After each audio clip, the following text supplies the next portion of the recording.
तुम इसी क्षण अयोध्या जाकर राज सिंहासन यहां लेकर आओ। कुमार भरत, ये क्या कर रहे हैं? सिंहासन यहाँ लाकर क्या करेंगे? कोई शंका? नहीं भैया, आदेश का पालन होगा। प्रस्थान कर। जी भैया।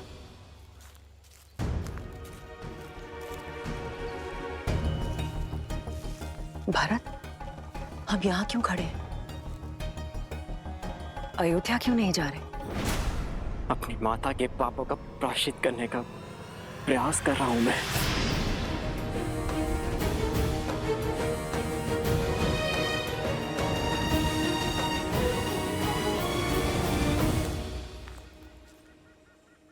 पुत्र, अब पादुकाएं नीचे रख दो। कब से ऐसे ही हो? कुछ क्षण सांस ले लो और मुझे बताओ, उलझन क्या है? नहीं माता, ये पादुकाएं मैं नीचे नहीं रख सकता। मेरे राम भैया की ये पादुकाएं भरत के जीवित रहते तो भूमि पर नहीं रखी जाएगी। इन्हें इनके उचित स्थान पर रखना होगा। उसके पश्चात मैं आपसे जी भर के वार्तालाप कर सकता हूं, किंतु इस क्षण नहीं।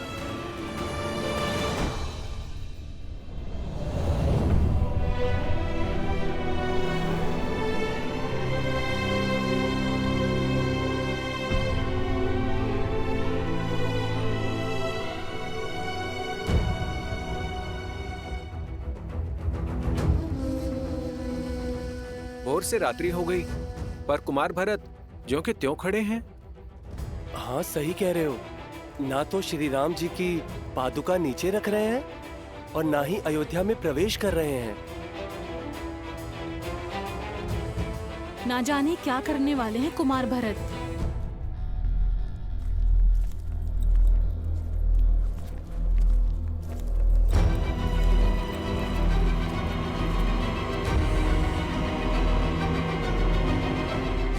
सिंहासन आ गया भैया। इस राज सिंहासन को यहां रख दो शत्रुघ्न। मेरे राम भैया ने यहीं से माटी उठाई थी।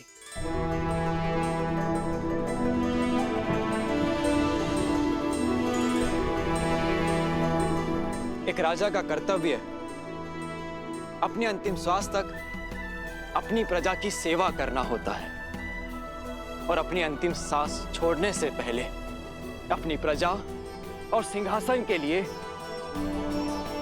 एक सर्वश्रेष्ठ उत्तराधिकारी चुनना होता है।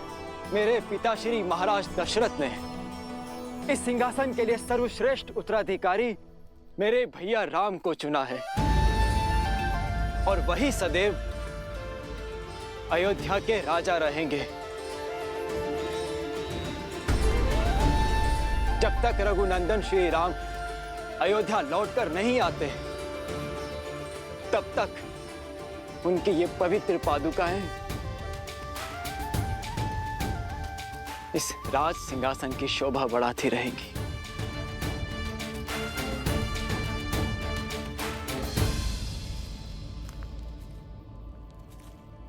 पुत्र भरत, ये तुम राजमहल में भी तो कर सकते थे। नहीं माता, जब राजा वनवास पे हो तो सिंहासन राज आवास में क्यों? भैया की अनुपस्थिति में हमारी प्रजा मुझे राजा समझने की भूल कर सकती है। और माता, मैं भी तो एक साधारण मनुष्य ही हूं। अयोध्या में रहते हुए, वहां का राजकाज करते हुए, यदि एक क्षण के लिए भी मेरे मन में राजा होने का विचार आया तो मुझे तो नरक में भी स्थान नहीं मिलेगा माता। और इसीलिए मैंने निर्णय लिया है कि जब तक मेरे राम भैया लौट कर नहीं आते, तब तक मैं भी अयोध्या में पग नहीं धरूंगा।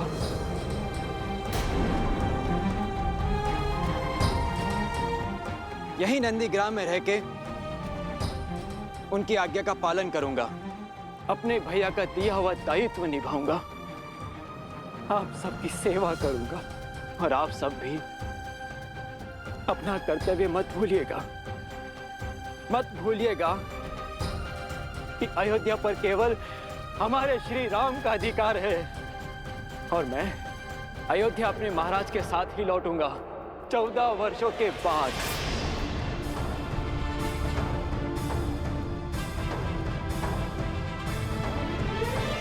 जय श्री राम, जय श्री राम, जय श्री राम, जय श्री राम, जय श्री राम, जय श्री राम। राम मातु गुर पद सिरुनाई,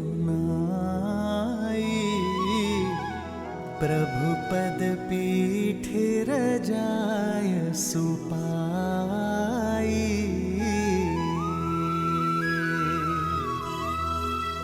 नंदी गाँव करी परन कुटीरा, किन्ह निवासु धर्म मधुर धीरा।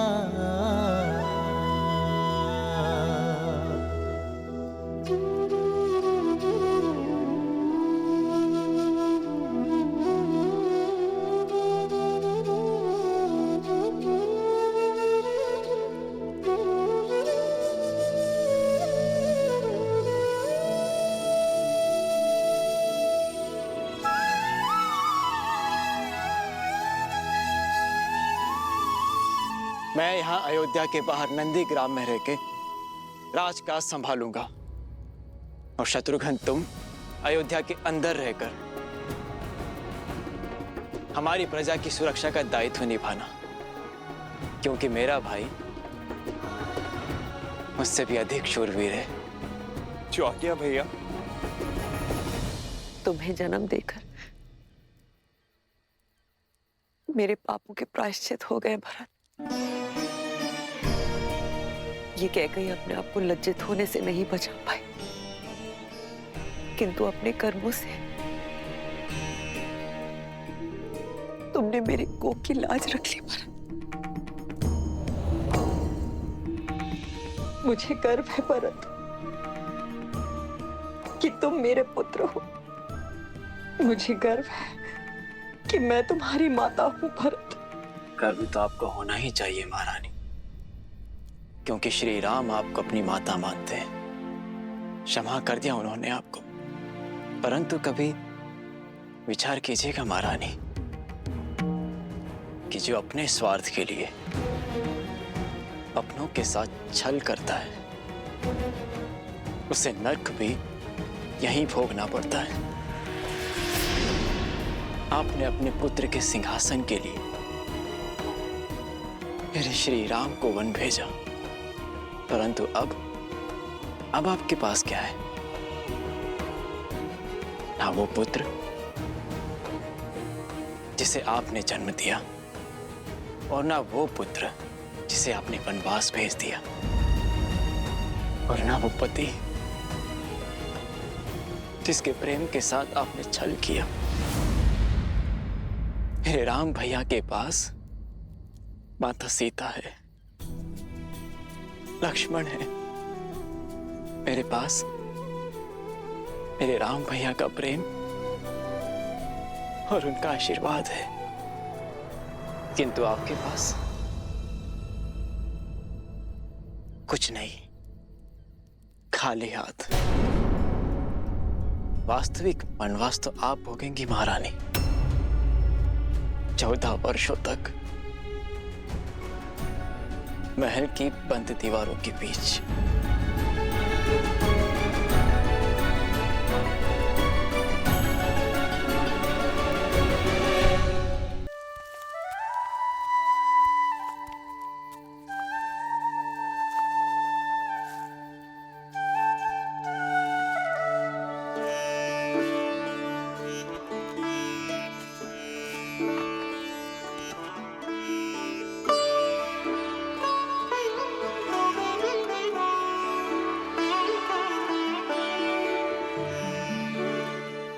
लक्ष्मण भैया को देखा, बात कीजिए ना उनसे यार।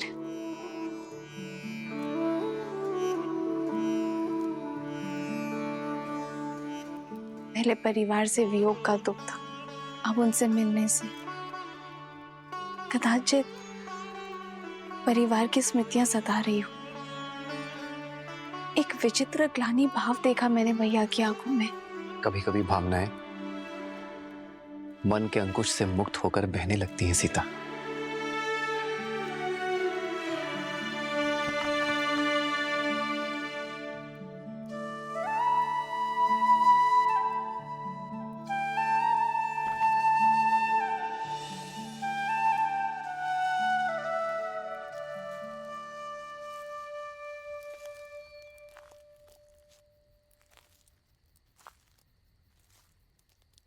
बैठो लक्ष्मण, बैठो।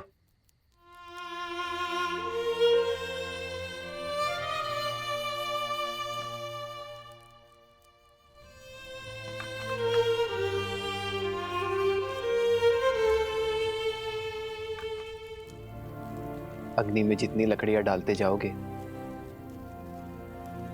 वो उतनी ही भड़कती जाएगी लक्ष्मण।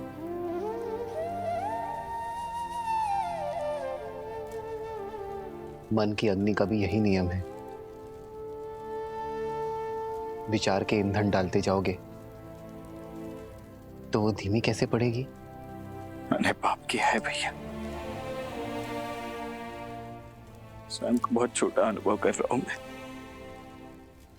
आपने बार बार समझाने का प्रयास किया मुझे, किंतु मेरी पत्नी मारी गई। लक्ष्मण, अपने प्रिय भरत भैया को नहीं, उस पवित्र आत्मा को नहीं पहचान पाया, उस पर संदेह किया मैंने भैया, स्वयं को अत्यंत मलिन कर लिया है मैंने भैया। मैं स्वयं को क्षमा नहीं कर पा रहा हूं।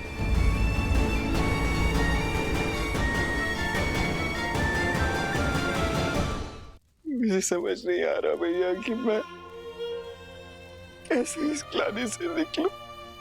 स्वयं पर इतनी कठोरता क्यों लक्ष्मण?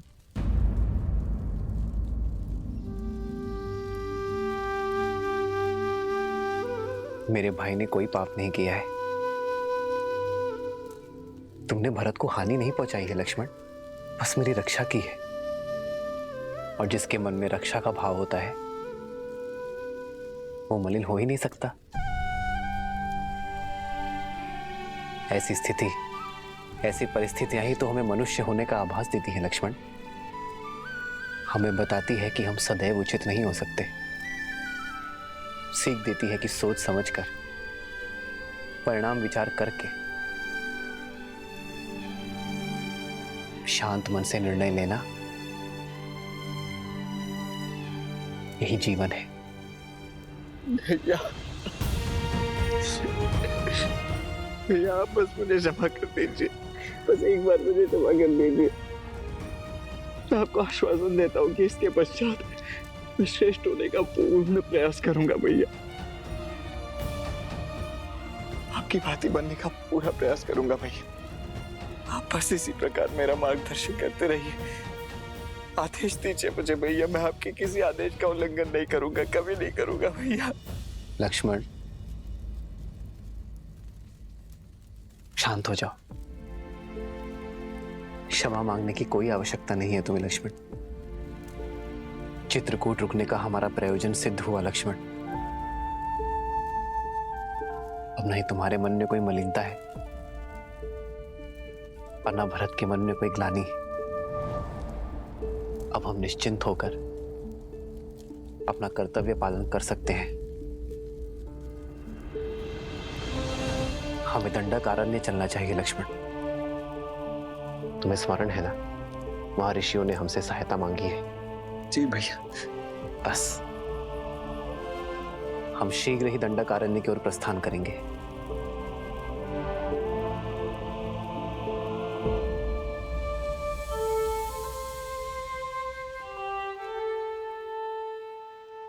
जीवन के पथ पर बिछे कांटों पर भी इतनी सरलता से कैसे चलते हैं श्री राम?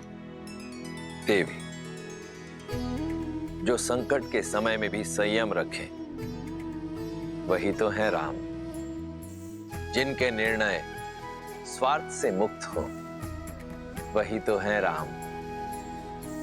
जो अपने आज से संसार के आने वाले कल को सुंदर बनाए, वही तो है राम। जो अपने कर्म, अपने चरित्र से मर्यादा को परिभाषित करे, परंतु स्वयं फिर भी सरल रहे, वही तो है मर्यादा पुरुषोत्तम श्री राम। जब मेघ अपने भीतर भरे जल का स्वार्थ छोड़ उसे भूमि पर बरसाने के लिए सज्ज हो जाए, तभी तो प्रकृति खिलती है। उसी प्रकार जब जब कोई मनुष्य अपने हित की चिंता छोड़ संसार के हित के विषय में सोचेगा, अपने कर्मों और चयन को समाज के उत्थान के साथ जोड़ेगा, तब तब उस मनुष्य के चरित्र में स्वयं श्री राम के चरित्र का पदार्पण होगा। जय श्री राम। जय श्री राम। अंजनी पुत्र की जय हो। सेनापति हनुमान, भारी संकट आन पड़ा है, आपकी आवश्यकता है।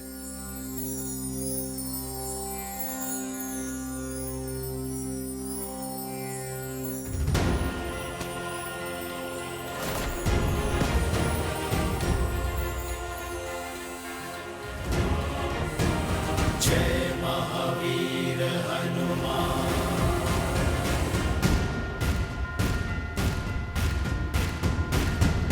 जय हनुमान ज्ञान गुण सागर, जय कपीस तिहु लोक उजागर। रामदूत अतुलित बल धामा, अंजनी पुत्र पवन सुत नामा। राम दुआरे तुम रखवारे, होत न आज्ञा बिनु पैसारी। आपन तेज समारो आपै, तीनों लोक हांकते गावै। प्रणाम। एक हिंसक बाघ ने वन में आतंक मचा कर रखा है। छोटे बच्चे खेलने भी नहीं जाते, बहुत भयभीत हैं वो। अब आप ही रक्षा कर सकते हैं सेनापति जी।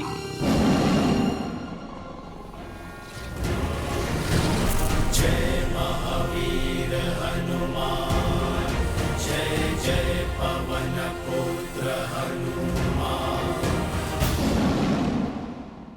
जय हनुमान ज्ञान गुण सागर, जय कपीस तिहु लोक उजागर। रामदूत अतुलित बल धामा, अंजनी पुत्र पवन सुत नामा। लाल देह लाली लस, हरधरि लाल लरूर। वज्र देह दानव दलन, जय जय जय कपीस। जय महावीर हनुमान, जय जय पवन पुत्र हनुमान। बजरंग बली जय श्री राम। जय श्री राम।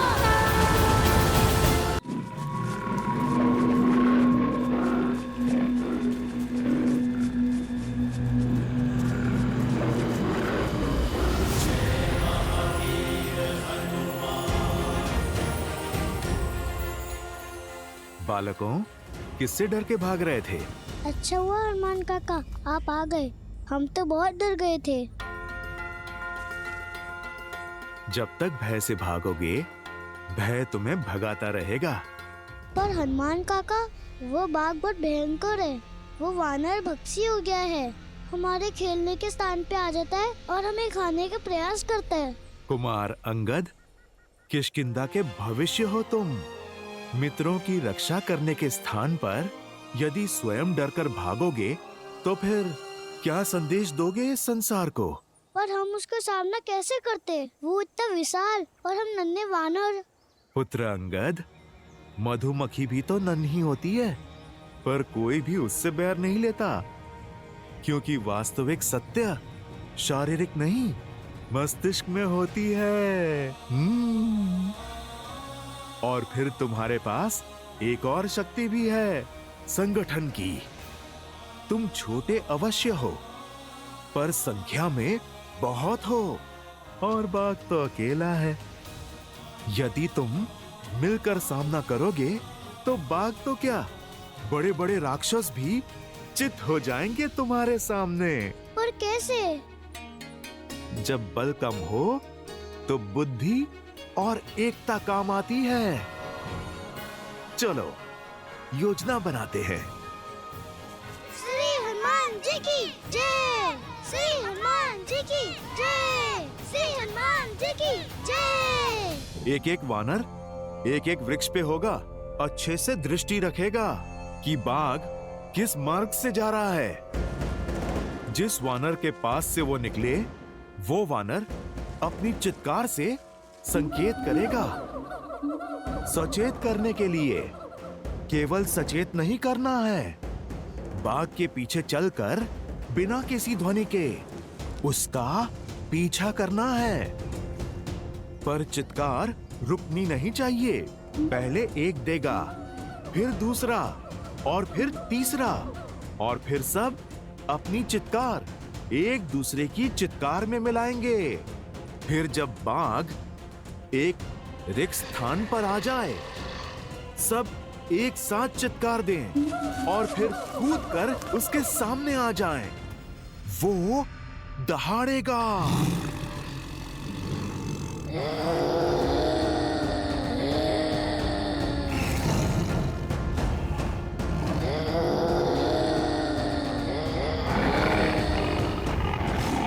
पर पुत्रों ध्यान रहे, बाघ डरा नहीं है, वो आक्रमण करने की तैयारी कर रहा है। यदि उसने आक्रमण किया तो